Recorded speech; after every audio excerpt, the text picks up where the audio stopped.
In Super Smash Bros., almost every fighter in its roster is a fantastic representation of the character's original appearance. A good example is Smash Bros. Wario. He has moves coming from his shoulder tackle and ground pound from Wario Land, his wild swing ding and hypersuction from Wario World, his bike from WarioWare, and his crawl from Shake It. And he even has clumsier versions of Mario moves referencing his origin as a Mario parody. He's strong like in Wario Land, quick and manic like the gameplay of WarioWare, and gross, like how Wario is always depicted in Japan. But then there's a character like R.O.B. He has a gyro? R.O.B is a particularly strange case because his transition from painfully slow gaming peripheral to fighting game character is frankly jarring. The original peripheral definitely did not shoot high-powered lasers. So, this video will look at the character's roots, analyze the changes made to adapt R.O.B as a fighter and why they were made, and ask the question, how well is R.O.B's series represented in Super Smash Bros?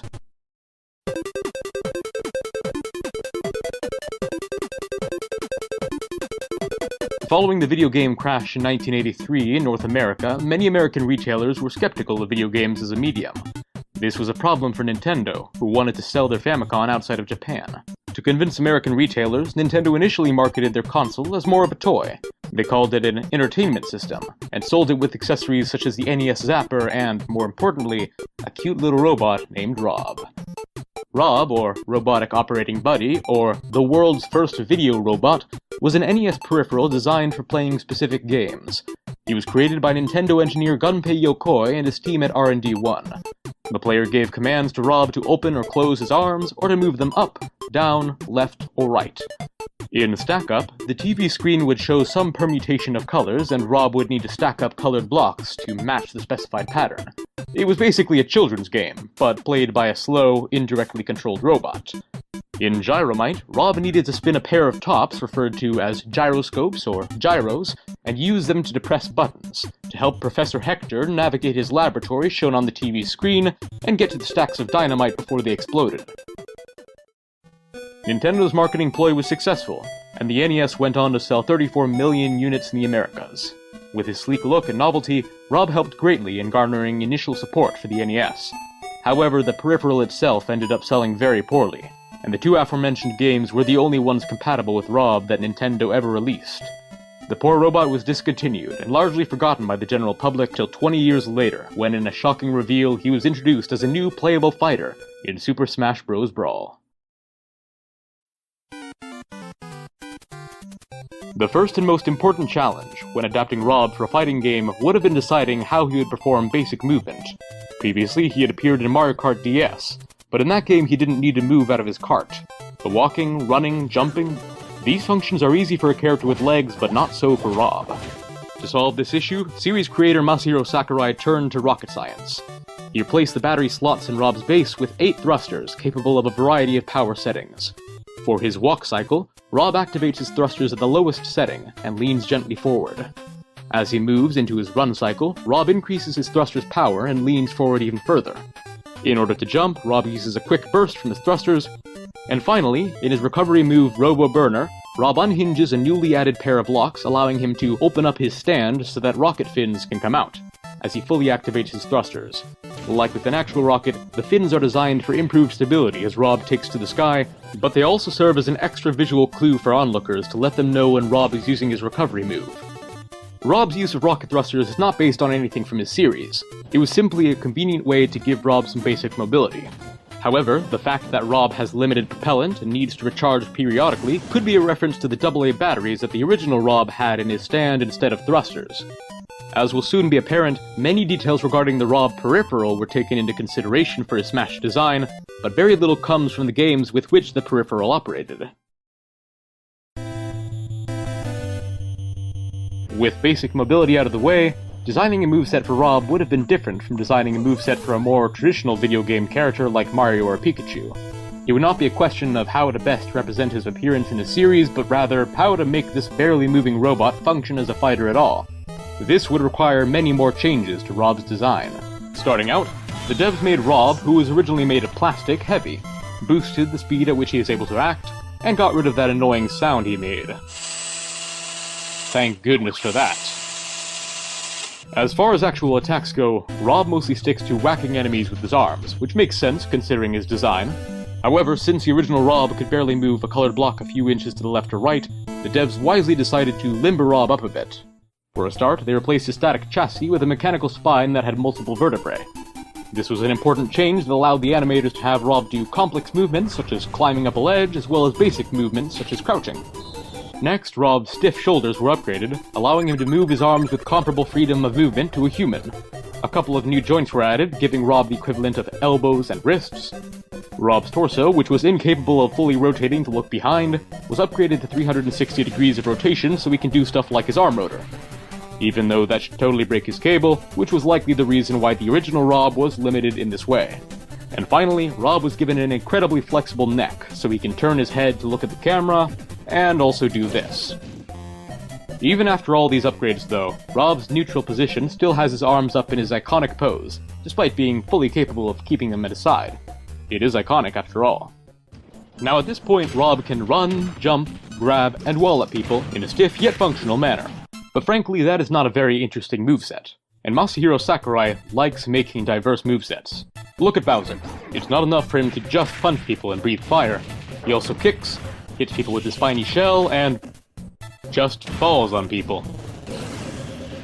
So, to diversify R.O.B's moveset, Sakurai added to R.O.B's arm-based attacks a series of moves involving his newly added thrusters, including several aerial attacks, and a hilarious up-smash in which he does a handstand. Speaking of hands, it is interesting to note that the original R.O.B model does not actually have hands by default.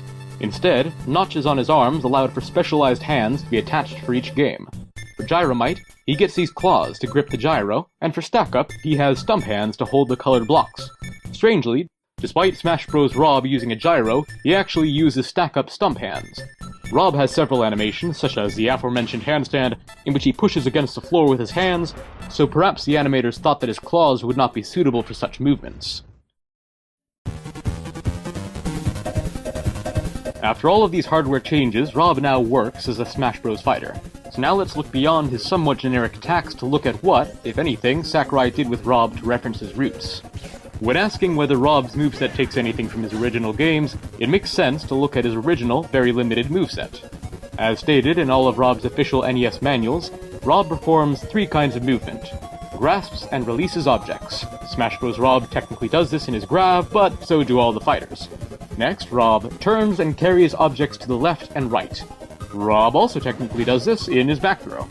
The last one though, R.O.B raises and lowers objects. Now, due to the limited combat utility of R.O.B moving his torso vertically, there is no move in which R.O.B raises and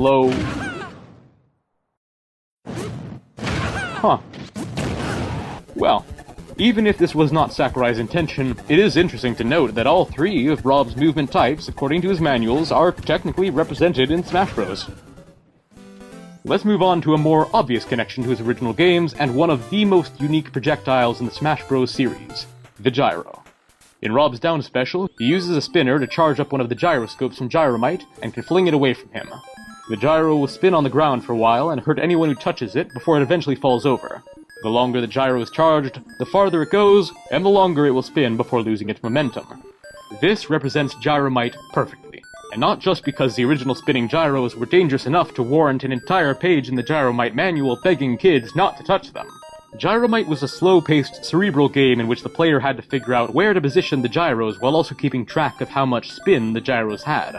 They would eventually topple over if they ever lost their momentum, but while being charged up on the spinner, they could not be used to keep the on-screen gates open for Professor Hector. Sakurai truly encapsulated the essence of this game in R.O.B's micromanagement of his versatile projectile. In addition to a gyro, R.O.B has access to the associated gyro spinner, which plugs into one of his 5 accessory slots, as did the original. The other 4 slots, by the way, are reserved for his 4 rocket fins. Upon close observation, it can be seen that R.O.B stores the spinner in a flattened state within his base. It is slightly strange that Gyromite was chosen over Stack Up to be represented in R.O.B's moveset. After all, Stack Up, or Robot Block as it was known in Japan, sold better than Robot Gyro with Japanese audiences since it was cheaper. Sakurai may have chosen to represent Gyromite because it was a pack-in for the NES in its original deluxe set, so more people in North America played it over Stack Up. More likely, however, he simply liked the idea of the gyro as a multi-purpose projectile that added a new wrinkle to Smash's gameplay. But enough about the gyro. let's talk about a more controversial addition to R.O.B, his Robo-Beam. In Smash Bros., R.O.B is capable of shooting laser beams out of his eyes, and at first glance, this was lazily added as a generic robot move. In fact, it is probably a reference to promotional material for R.O.B, which depicted him with glowing red eyes. It may also serve as a reference to R.O.B's unique control scheme. R.O.B as a peripheral was not directly controlled by the user. He was not wired up to the NES controller nor to the NES itself. Instead, he received commands via optical flashes from the TV using a phototransistor in his left eye. For especially bright TVs, R.O.B needed to use a pack-in visor, which basically served as a pair of sunglasses. Fast forward to Smash Bros., where this R.O.B operates independently from TVs or human masters. He no longer takes commands through optical flashes. He gives the commands, and replacing his phototransistor, which reads light, with a laser gun, which emits light, is an interesting reversal. Another neat detail lies in the diode on R.O.B's head. On the original peripheral, the diode would be lit only when R.O.B was ready to receive commands. For example, if the player pressed up, the light would go out. Once R.O.B finished moving his arms up, the diode would turn back on, so the player would know that he was good to go. In Smash Bros., players have direct control over R.O.B, so this is unnecessary. However, the diode has been appropriately repurposed. It instead turns off when R.O.B uses his Robo-Beam, and slowly regains its brightness as the Robo-Beam recharges, so the player knows when it is ready to be used again. Now there is one last prominent move in R.O.B's arsenal that warrants analysis. That being his side special, the arm rotor, in which he rapidly spins his arms round his shaft. Looking at this move, it is easy to think, what's so special about this move? And for good reason. There is little that separates this move from R.O.B's down smash, for example. However, while a move that referenced stack-up may have been more appropriate, it would be a mistake to call arm rotor generic. Considering the 6 actions R.O.B the peripheral was able to perform, some of them are more important than others. The basic game loop of Gyromite is as follows. The player rotates R.O.B to one of the 5 trays, makes R.O.B pick up that tray's contents, rotates R.O.B to one of the other trays, has R.O.B deposit what he is holding, and repeats this process until the game is won. Throughout this game loop, the only actual choice the player needs to make is where to rotate R.O.B. Adjustments made to R.O.B's arm's height, and the opening and closing of his hands, as performed in steps 2 and 4, could be automated. Now in stack-up, the height at which R.O.B grabs can also be important, but the point still stands. R.O.B, by design, is a robot that grabs, but more importantly, he is a robot that rotates his arms, and that makes the arm rotor a fitting special move.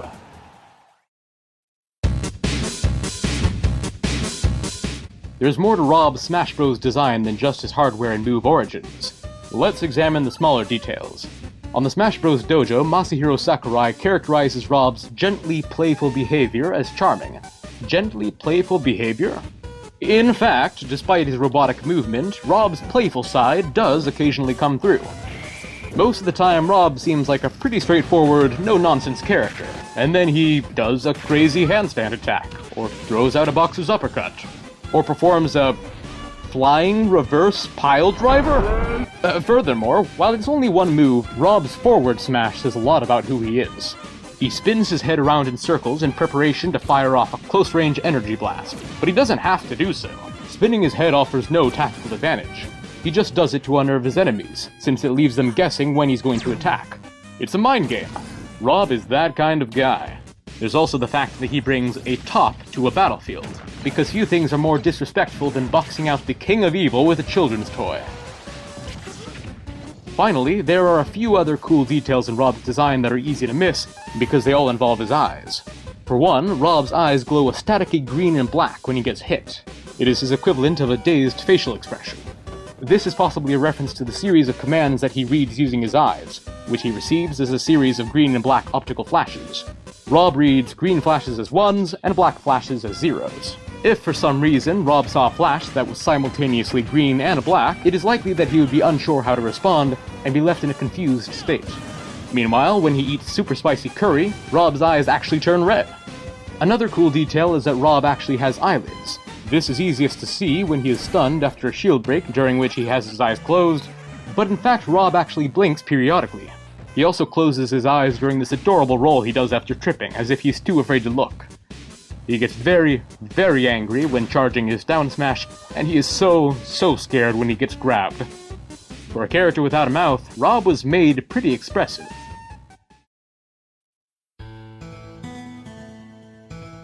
Rob played a key role in the success of the NES, and thus in gaming history as a whole, but he was also something of a forgettable novelty.